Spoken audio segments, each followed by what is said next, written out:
whilst I'm here and I'm not really doing anything particularly exciting, I thought it might be worthwhile to just chat through why I'm doing this car. One of my mates is a videographer and he's always pressing me. He's like, you should tell people why you want to do this rather than just doing it. And he's actually got a valid point, because one thing that I do want to do is tell more of a story about the car and me within the car, because I am the person who's ultimately building it. I don't want to be like everyone else and just post videos of cars being built, because really you can see that anywhere, right? And I think that story is so powerful and so important. So I guess the reason why I'm doing it is because obviously I love cars. Like, I wouldn't be doing it if I didn't. But historically, I've always loved Japanese cars. And last year, I was obsessed with finding the right car. And what I perceived to be the right car was something Japanese, right? I always wanted something JDM. Like everyone, always loved Supras, Skylines and that kind of stuff. But right now, based on where I'm at in my life, I don't have the financial means to be able to purchase one of those. I don't even know if I ever will. That's the thing with the laws in America and stuff like that, where I think it's 25 years. Someone can correct me if I'm wrong on that, but I believe when a car gets over 25 years old, it can then be imported into the States. And because a lot of these really, really popular cars are now approaching that age, the prices are just going through the roof. Even on like NA Supras and stuff like that, it's just wild. When you see an NA Supra go for like 25, 30K, I'm like, you're fucking mental, mate. But anyway, such is the world that we live in. So last year when I was looking at cars, obviously really wanted a car like that. And a car that I actually had my heart set on was a Sora, which car people will know about. Non-car people probably won't. It's basically like a soft, fat, slightly less powerful and exciting Supra. Similar chassis, I believe. I always loved them, and historically they weren't worth that much money. But again, they are now. They're worth loads of money.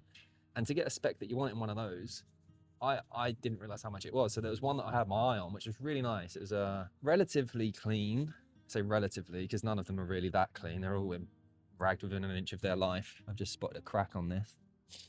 That's no bueno. I went to go and look at a Sora, which was a manual, which is really, really hard to come by. And it was all right. It just didn't feel very special. And also it was up for £18,500. So I went away feeling a little bit deflated about that. I couldn't justify the level of investment on that. So I walked away from that. I didn't go for it in the end. But what that did confirm to me is what I actually wanted. It wasn't necessarily a JDM car, because I think there's a lot of like fantasy and mysticism wrapped up in all of that, largely as a result of me playing a lot of Need for Speed Underground 2 as a kid. But what I realized I actually wanted was straight six, turbo, manual, analog. That's it. I thought, I wonder if there's anywhere else that I could go for something like that. And I looked at E90 chassis, BMWs like 335i's, maybe even a Mark 1 Series, 135i, the coupe, quite liked those. And yeah, that's kind of cool, but it's been done, isn't it? Like, everybody's done it. And then scrolling through Facebook Marketplace, the best place in the world, I came across this BMW, my BMW, Bruce, which had been advertised for 9 months. And I thought, that's a bit suspicious. I doubt it's even available. And my car was advertised, 2002 BMW 330 Ci Club Sport Turbo. And the description was really like, you could miss it, you could really miss it easily, because it didn't shout about it. It was just a regular advert. And I thought, that's really unusual. They never came with a turbo. What the hell is going on here?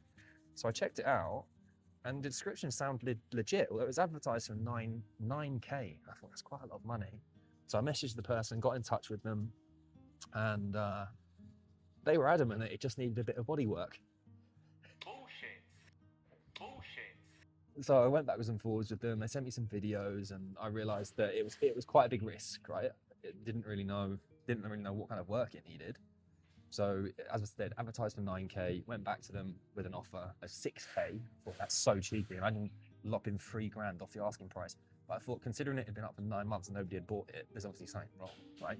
Cars don't stay for sale for that long, especially not a desirable project like this. So I went back to them, said 6K.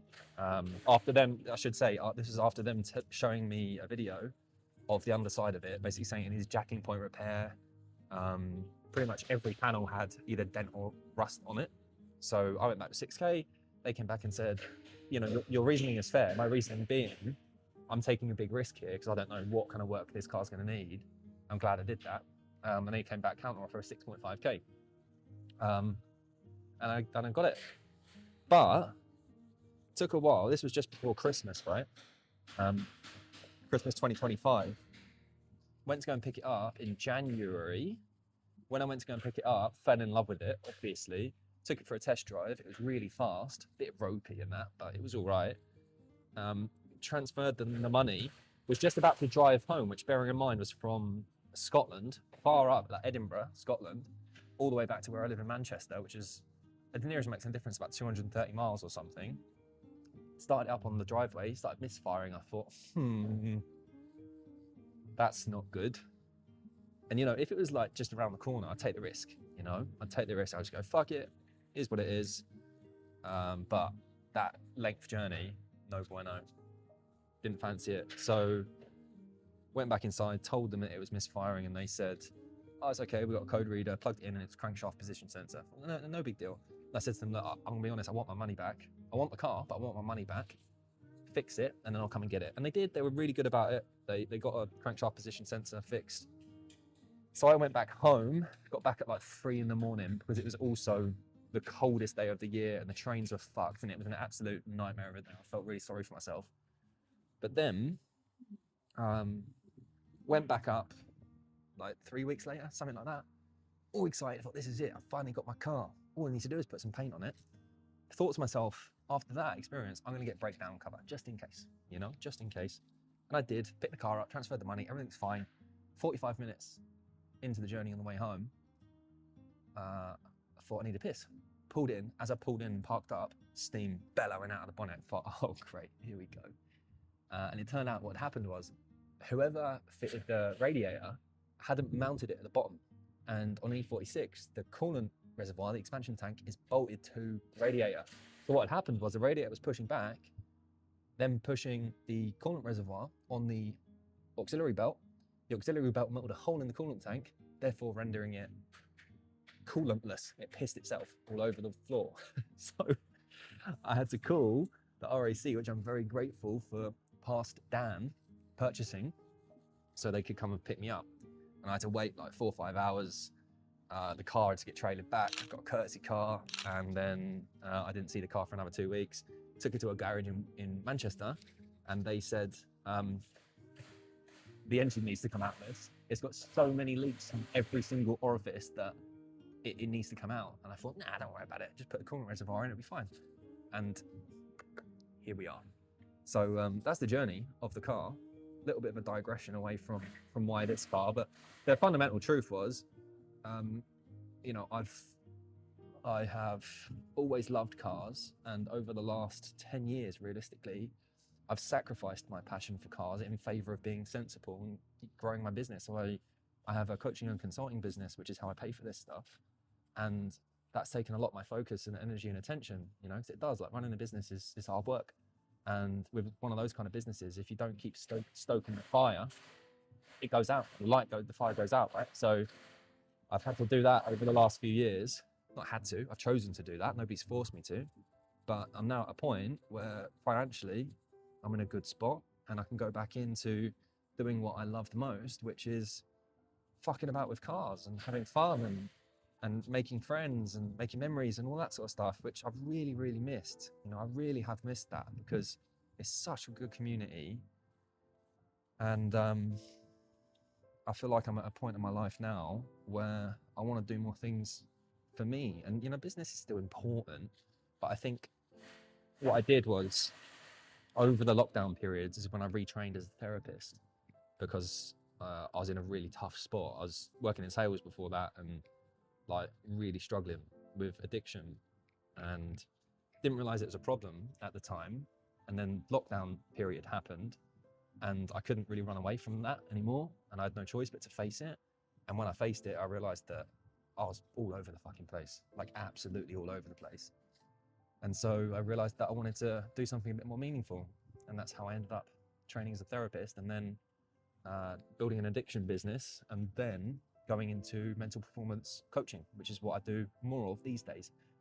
and I love it. Very grateful, very, very grateful. But what I was getting at there was that I kind of over rotated towards it and realized that you can leave one rat race, which was my 9 to 5, and almost create your own other one, which was locking myself in my home office and never coming out of it.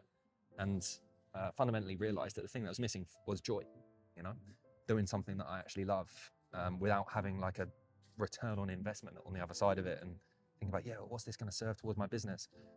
Right now I'm doing this purely for the love of it, purely because I love it. And I'm sharing the videos, whether that leads to something in the future or not, I don't know. I'll be very happy if it does, but I'm not chasing anything because this is for me, fundamentally.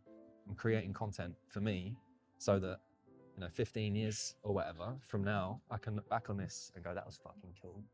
Really glad that I did that. So yeah, that's the story of why this car, what brought me here. I'll show you what this looks like in a minute because she is looking lovely. Now check this out.